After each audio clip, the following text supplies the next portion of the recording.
जय हिंद। देखिए 15वें राष्ट्रपति का चुनाव हो गया और उड़ीसा की आदिवासी समाज से आने वाली द्रौपदी मुर्मू जी हमारी 15वीं राष्ट्रपति बन गई हैं और इनका शपथ ग्रहण भी हो गया, सारी फॉर्मेलिटीज हो गई। हम लोग ये समझते हैं कि आखिर राष्ट्रपति का चुनाव कैसे होता है, इलेक्टोरल कॉलेज में कौन कौन वोट देता है, राष्ट्रपति उम्मीदवार बनने के लिए सबसे टफ योग्यता क्या होती है और एकल संक्रमणीय अनुपातिक पद्धति क्या होता है, इलेक्टोरल कॉलेज, इस सब के बारे में समझते हैं।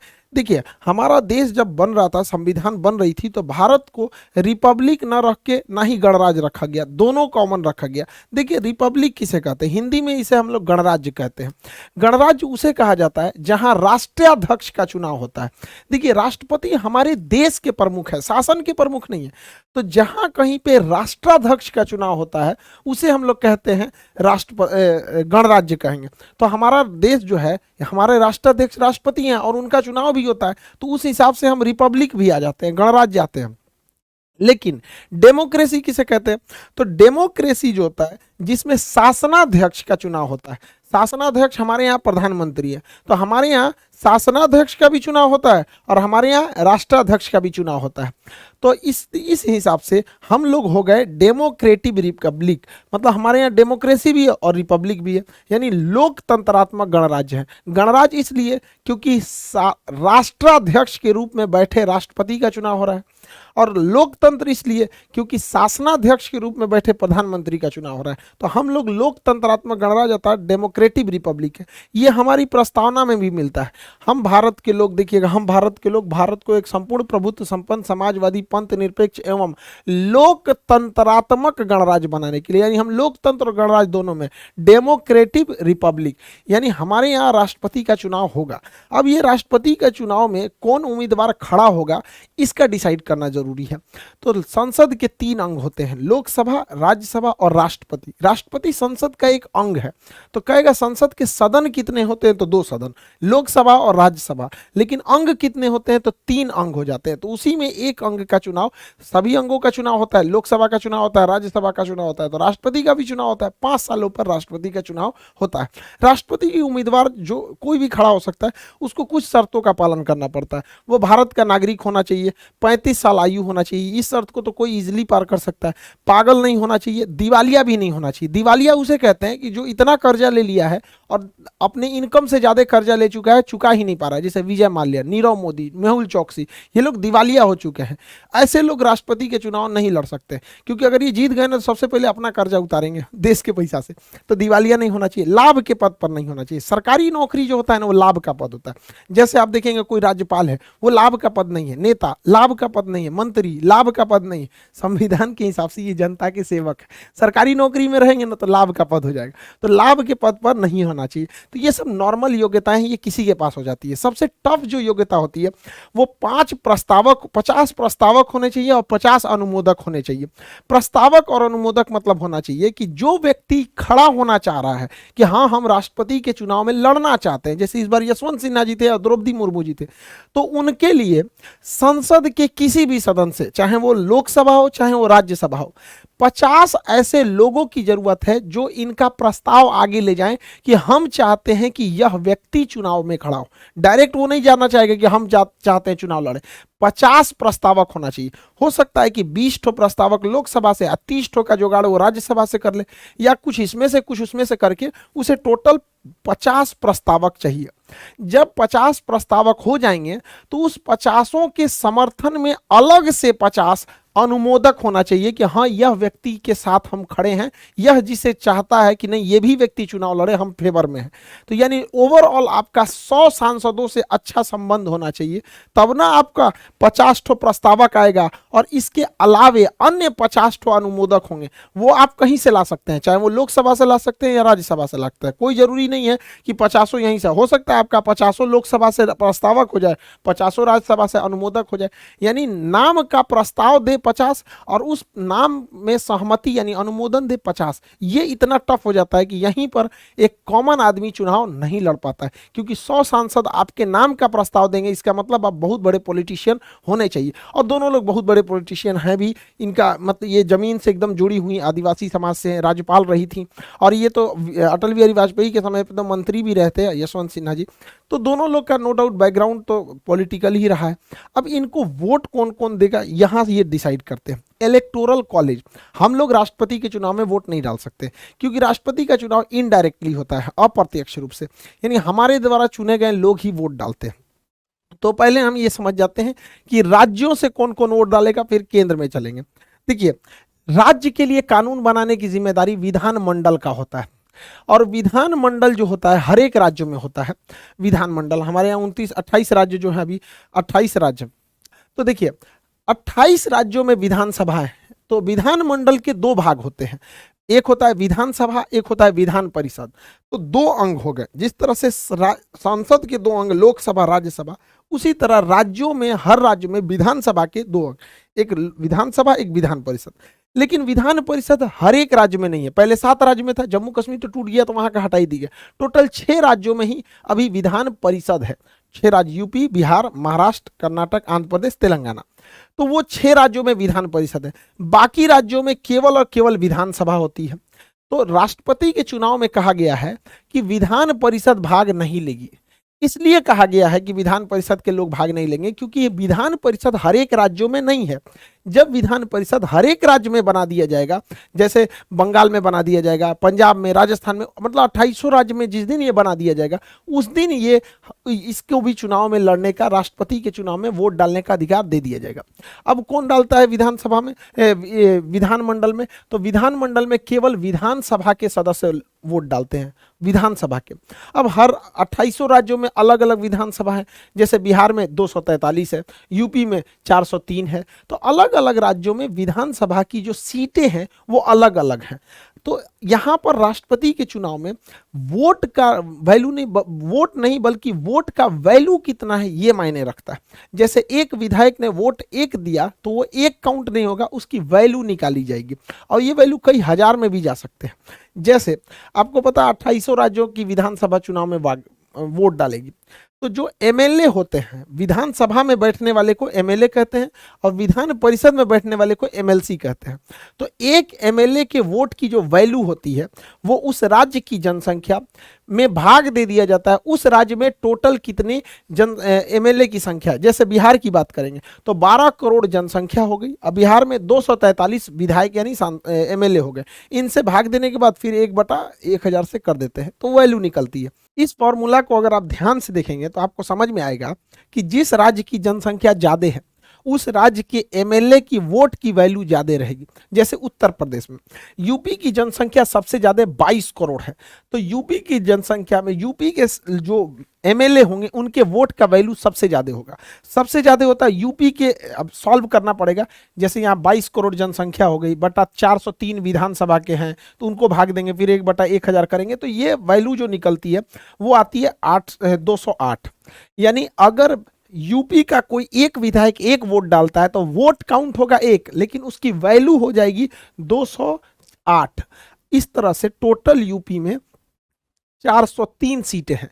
एक सीट की वैल्यू 208, तो 403 सीट की वैल्यू अकेले 83,824, यानी उत्तर प्रदेश से अकेले राष्ट्रपति को 83,824 वोट मिल जाता है, क्योंकि उत्तर प्रदेश की जनसंख्या ज्यादा है। उसी तरह अगर देखेंगे सबसे कम जनसंख्या सिक्किम में, तो सिक्किम की जनसंख्या बहुत कम है, तो सिक्किम की जनसंख्या बटा वहां के टोटल एमएलए की संख्या से भाग देंगे तो सिक्किम में एक एमएलए की वोट की वैल्यू बहुत ही कम होती है, लगभग 7, मतलब बस 7 होती है, और टोटल 32 सीट है। तो वहां सिक्किम पूरा स्टेट से महज 224 वोट मिल पाते हैं। तो देखिए यूपी इसलिए इलेक्शन के हिसाब से बहुत आगे है, मतलब फेमस है, उसकी वैल्यू बहुत ज़्यादा है।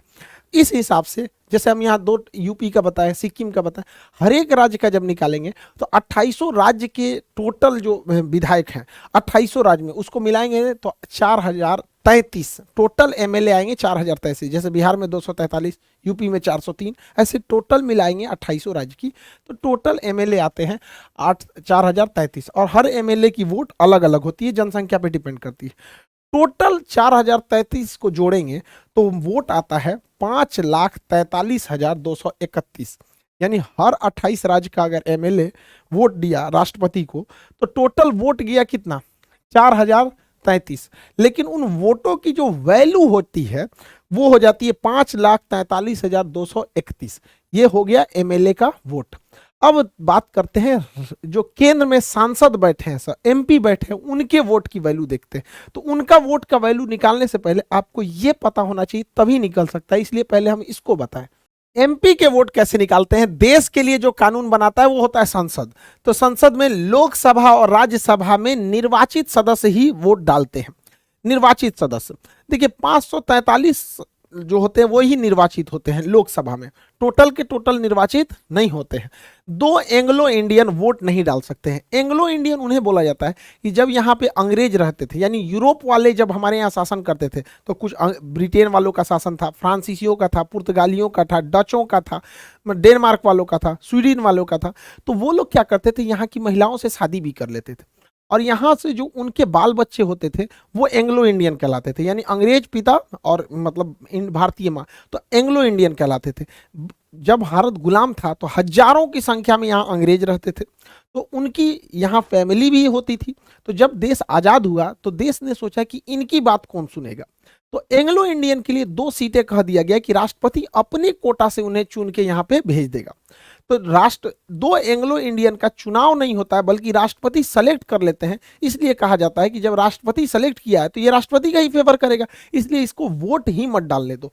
तो लोकसभा से 2 एंग्लो इंडियन वोट नहीं डालते हैं। लोकसभा में टोटल 543 ही लोग वोट डालते हैं, और राज्यसभा में 233, 250 का 250 वोट नहीं डालता है, 233 ही राष्ट्रपति के चुनाव में वोट डालते हैं। 12 सदस्यों का राष्ट्रपति चुनते हैं, जैसे खेल से किसी को चुन लिए, फिल्म से चुन लिए, कला से चुन लिए, संस्कृति से चुन लिए। तो राष्ट्रपति अगर किसी को चुना है और उस व्यक्ति को वोट डालना रहे तो उसी राष्ट्रपति का फेवर करेगा, उसी से पूछ लेगा किसको वोट डाले। जनता ने तो उसे चुना नहीं है, तो लोग यहाँ का दिया गया, जनता ने जिसे वोट दिया वही चुनेगा। तो संसद के 2 सदन, लोकसभा और राज्यसभा। तो लोकसभा से टोटल 543 लोग वोट डालेंगे और राज्यसभा से 233 लोग डालेंगे, यानी टोटल संसद से बात करेंगे तो 776 वोट होता है, और टोटल राज्यों की विधानसभा को मिलाएंगे तो 4,33 होता है। तो यानी इतने लोग वोट डालेंगे, इनकी वैल्यू निकाला जाए। तो देखिए ध्यान से इसको समझिएगा, एक एमपी के वोट की जो वैल्यू होती है, एमपी के वोट की वैल्यू जो होती है, ये टोटल एमएलए की वैल्यू, टोटल एमएलए की वैल्यू कितनी आई है? 5,43,231। तो टोटल एमएलए की वैल्यू बटा टोटल एमपी, टोटल एमपी कितने हुए? 776, यानी टोटल एमएलए 5,43,231 बटे 776। जब इसको भाग देते हैं तो एक एमएलए की वोट 700 आती है, एक एमपी की वोट 700 आती है। इसको जब भाग देते हैं तो अब देखिए, एक एमपी की वोट 700 और टोटल राज्यसभा लोकसभा मिला के टोटल एमपी कितने वोट डालने जा रहे हैं? 776। तो 700 गुणे 776 करेंगे तो ये भी आता है 5,43,200, यानी टोटल एमपीओ की वोट की वैल्यू भी 5,43,200 और टोटल राज्यों के एमएलए को भी मिलाया जाएगा तो 5,43,231, यानी ये वाला थोड़ा 31 को वैल्यू ज्यादा आ रही है, वो तो वैल्यू है वजह। तो यानी आप समझ गए कि सांसदों की टोटल वैल्यू बराबर राज्य, हर एक राज्यों के एमएलए के वैल्यू को मिला देंगे तो बराबर आ रहा है। तो यानी अकेले संसद भवन 28 राज्यों के विधानसभा से बराबर वैल्यू रखती है। तो देखिए यहाँ पे 5,43,200 और 5,43,231, तो 31 है तो वैल्यू में ज्यादा है थोड़ा सा, ये दोनों बराबर हो गए। यानी अगर राष्ट्रपति के वोट में टोटल कहा जाएगा कितने लोग चुनाव वोट डालते हैं, तो विधानमंडल से 28 राज्य का मिला के 4,033 और संसद में 776, दोनों को जोड़ देंगे तो 4,809। यानी राष्ट्रपति के चुनाव में टोटल कितने लोग भाग लेते हैं? तो 4,809 लोग भाग लेते हैं, और इन 4,809 लोगों ने जो भाग लिया, यानी जो एमएलए और एमपी ने भाग लिया, वोट डाला, इनके टोटल वोट की वैल्यू कितनी होती है, तो वह वैल्यू होती है 10,86,431। 10,86,431 ये टोटल वैल्यू। यानी राष्ट्रपति के चुनाव में अगर किसी का वोट बर्बाद ना हो, इन्ने उन्हें नहीं मारे, तो टोटल इतना ही वोट आता है। इसी को कहते हैं राष्ट्रपति का इलेक्टोरल कॉलेज। यानी वोट डालने वालों की संख्या ज्यादा नहीं है, सांसदों की संख्या 776 और टोटल एमएलए की संख्या 4033 यानी 4809। बट इन 4809 की टोटल वैल्यू जो हो गई वो 10,86,431 हो गई। अब आगे समझते हैं कि अब ये लोग अपना वोट डालते कैसे हैं, आनुपातिक पद्धति से कैसे डाला जाता है वोट। राष्ट्रपति के चुनाव अभी भी पर्ची पे होता है, ईवीएम मशीन पे पर्ची के सिस्टम से होता है, और यहां पर ए सिंगल वोट नहीं दिया जाता है। जैसे अगर किसी गांव में 3 गो मुखिया है, हम सोचेंगे इनको भी वोट दे दे, इनको भी वोट दे दे, इनको दे, तो किसी को वोट नहीं जाएगा, वोटे बोगस हो जाएगा। बट राष्ट्रपति के चुनाव में ऐसा नहीं होता है। राष्ट्रपति के चुनाव में प्रिफरेबल वोट दिया जाता है, समानुपातिक पद्धति होती है। समानुपातिक पद्धति, समानुपातिक मतलब हमें सबको वोट देना है, जो जो चुनाव में खड़ा है हमको सबको वोट देना है। लेकिन जिस वोट को हम लोग देते हैं वो तो सिंगल वोट होता है, सिंगल, एक बार दीजिए बस किसी एक को, प्रोपोर्शनल वैल्यू नहीं दे सकते। जैसे हमारा मन किया कि 3 आदमी यहाँ चुनाव में खड़ा है, एक आदमी का नाम है राष्ट्रपति के चुनाव में ए, दूसरे का नाम है बी, तीसरे का नाम है सी, मान के चलिए। अब हम लोग को जो वोट देना है, यानी जो एमपी और एमएलए को वोट देना, आपको पता है इलेक्टोरल कॉलेज में कौन कौन वोट दे। इलेक्टोरल कॉलेज मतलब यार इन्हीं को इलेक्टोरल कॉलेज कहते हैं। 4033 ये 776 ये, इन्हीं को मिला देते हैं तो इन्हीं को इलेक्टोरल कॉलेज कहते हैं। तो इन्हीं लोग को वोट डालना है, तो ये लोग ना सीक्वेंस में देते हैं। सबसे अच्छा कौन लगा, तो सपोज कीजिए किसी को सबसे अच्छा लगा ये, और 2 नंबर पे कहा कि ना बी वाला हमको ठीक नहीं लगता, इसको हम पसंद नहीं करते, हम 2 नंबर पे इनको रखेंगे, और 3 नंबर पे हम कहेंगे मजबूरी है कि सबको वोट देना ही है, तो चल भैया तुमको हम सबसे लास्ट कर दिए। यानी हम अपनी वरीयता क्रम में राष्ट्रपति उम्मीदवार जितने भी खड़े हुए हैं, जैसे इस बार 2 ही खड़े हुए थे, तो सपोज कीजिए 3 खड़े होते, तो हमको जितने लोग खड़े हैं सबको उनके वरीयता क्रम में वोट डालते जाना है। तो हमको सबसे अच्छा लगा, सपोज करिए किसी एक को सबसे अच्छा ये लगा यहाँ पे, समझ में आ रहा है कि नहीं आ रहा। अब अगला इंसान आया वोट डालने, अगला को लगा कि नहीं हमको ये पसंद नहीं है, हम इसको 2 नंबर पे डालेंगे, और हमको ये वाला ज्यादा पसंद है, ये वाला उम्मीदवार को हम 1 डालेंगे, आई तो हमको पसंद है नहीं, हम इनको 3 डाल दिए। तो यहाँ दूसरा आदमी ने ऐसे वोट डाल दिया, वो भी प्रीफरेंस में देगा अपनी वरीयता क्रम के हिसाब से। अब अगला आदमी आएगा वोट डालने, क्योंकि टोटल सांसद 776 हैं, टोटल विधायक 833 हैं, 4033 हैं, तो अब अगला आदमी आएगा वोट डालने, वो कहता है कि नहीं हम सबसे ज्यादा पसंद करते हैं ए को, और 2 नंबर पे पसंद करते हैं बी को, और 3 को तो हम एकदम लास्ट में देंगे। ये दे दिया यहाँ पर, ऐसे कर दिया यहाँ पर। फिर अगला इंसान आएगा वोट डालने, अगले इंसान को लगेगा कि नहीं हमको ये ठीक नहीं लग रहा, हम इसको एकदम यहाँ डाल देंगे, इसको हम 1 नंबर पे रखेंगे, इसको 2 नंबर पे हम वोट डालना चाहते हैं। इसी तरह करते करते नेक्स्ट आएगा तो वो इसको कर देगा कि भाई हम इसको 3 नंबर पे रखते हैं, इनको 2 नंबर पे रखते हैं, इसको 1 नंबर पे रखते हैं। अब इस तरह से करते करते हम 4809 का थोड़े ना करेंगे, हम यहाँ एग्जाम्पल में इतने लोगों से वोट डला दिए, 1 2 3 4 5 आदमी से वोट डला दिए। ऐसे ही कर करके टोटल वोट कितना जाता है, 776 और 4033 यानी 4809 वोट जाता है। तो हम पूरा यहाँ नहीं ना वोट डालते फिरेंगे यहाँ पर ताकि भर जाएगा, जगह भर जाएगा, हम बस इसे समझाए हैं। इस तरह से डाला जाता है वोट। अब हम देखते हैं कि किस तरह से प्रथम चरण की मतगणना और द्वितीय चरण की मतगणना होती है। ध्यान से समझिए, अब मतगणना कैसे होगी। जब मतगणना होगी यहाँ पर तो सबसे पहले प्रथम चरण की मतगणना होगी। प्रथम चरण की मतगणना, प्रथम चरण की मतगणना में क्या होता है कि हम लोग ये देखते हैं कि 1 नंबर पर सबसे ज्यादा किसे पसंद किया गया है, यानी पहली वरीयता सबसे ज्यादा किसे पसंद किया गया। तो 1 नंबर पर आप गिन के बताइए। हम तो यहाँ बस एग्जांपल के तौर पे 5 वोट लिए हैं, वैसे तो सबने वोट डाला रहा था। 1 नंबर पे कितने लोगों ने सेलेक्ट किया है, ध्यान से देखिए। 1 नंबर पर ए को 1 2 यानी 2 लोगों ने इसे पहली प्राथमिकता दी है, और इनको देखिए 1 और 2, इसको भी 1 नंबर पर 2 लोगों ने प्राथमिकता दे दी है, और इनको केवल 1 ही ने दिया है। अब बताइए कौन जीतेगा। देखिए सबसे ए को पहली वरीयता 1 और 1 2 लोगों ने वरीयता दिया था, और बी को भी दो लोगों ने पहली वरीयता दे दिया था, इनको तो पहली वरीयता एक ही आदमी दिया था, तो ये दोनों तो बराबर हो गए, ये तो एकदम क्या हो गए, खत्म हो गए। तो इनमें क्या होता है कि इनके वोट को इन दोनों में ट्रांसफर कर दिया जाता है, कहा जाता है कि तुम जाओ, अब हारिए गए हो तो घरे चल जाओ, तुम्हारे वोटों का कोई वैल्यू नहीं है। तो इसे कहते हैं सिंगल ट्रांसफरेबल, एकल संक्रमणीय। तो ये हो गया एकल संक्रमणीय गिनने का तरीका। और अनुपातिक पद्धति मतलब हो गया हम सबको उनके अनुपात में वोट डालेंगे।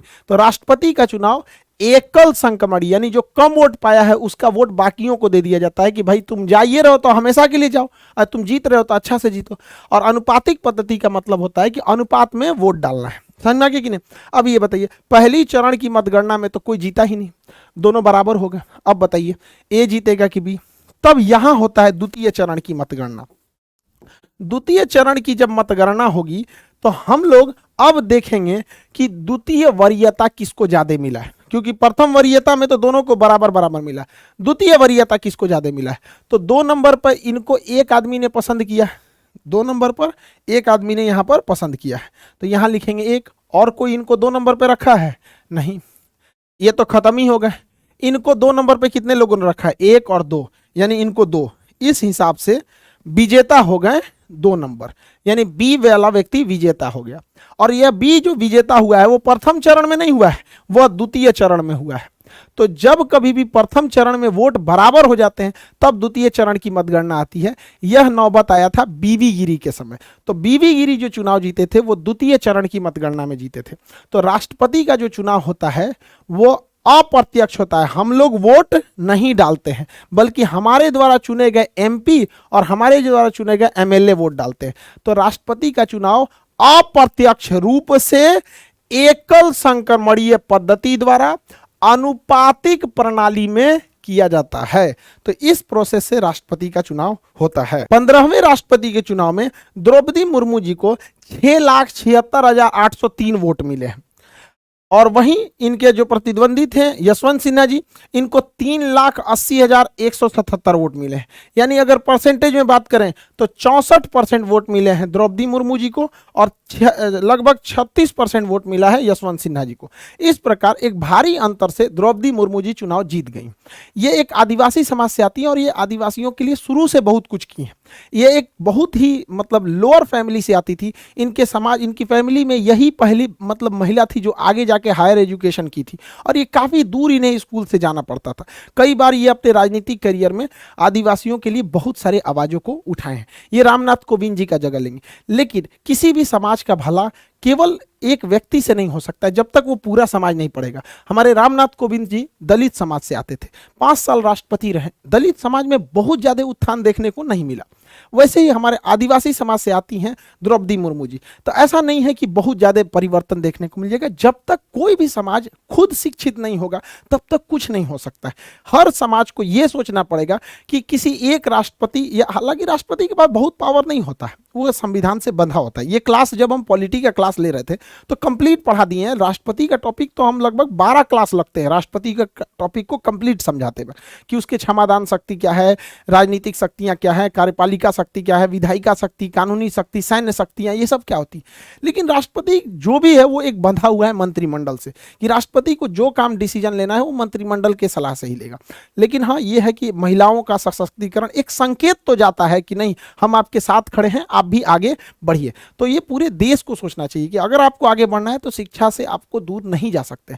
तो पढ़ाई लिखाई बहुत ज़्यादा जरूरी है किसी भी समाज के लिए। और आप लोग के लिए जो भी बैचेस थे, अभी लाइन से बैचेज आ गए हैं। सुबह 9 बजे ज्योग्राफी, 10 बजे वर्ल्ड मैप, दोनों को मिला के पढ़ना बेहद जरूरी है, क्योंकि आप लोग का बिना ज्योग्राफी और मैप छोड़ दीजिएगा तो एक बहुत बड़ा हिस्सा जीएस का छूट जाता है। तो अब ये बैच इनरोल हैं। और शाम को 5 बजे केमिस्ट्री है। तो ये 3 बैच एकदम आप लोग के लिए अवेलेबल है, एकदम इजी प्राइस पे। 200 से 300 प्राइस रहता है यहाँ पर।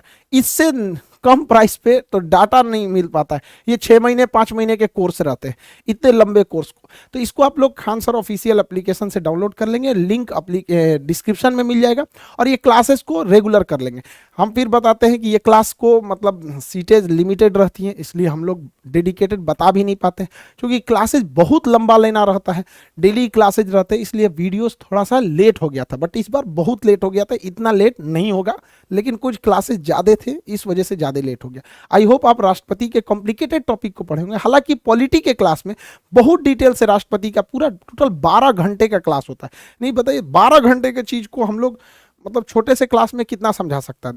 खैर अब हम लोग मिलेंगे ज्योग्राफी के क्लास में। इसमें geography, topography, astronomy, geology, geomorphology, climatology सारे चीज़ इसमें कवर कर दिए जाएंगे। वर्ल्ड मैप में थेमेटिकल, पॉलिटिकल और ग्लोब तीनों इसमें कवर हो जाएगा।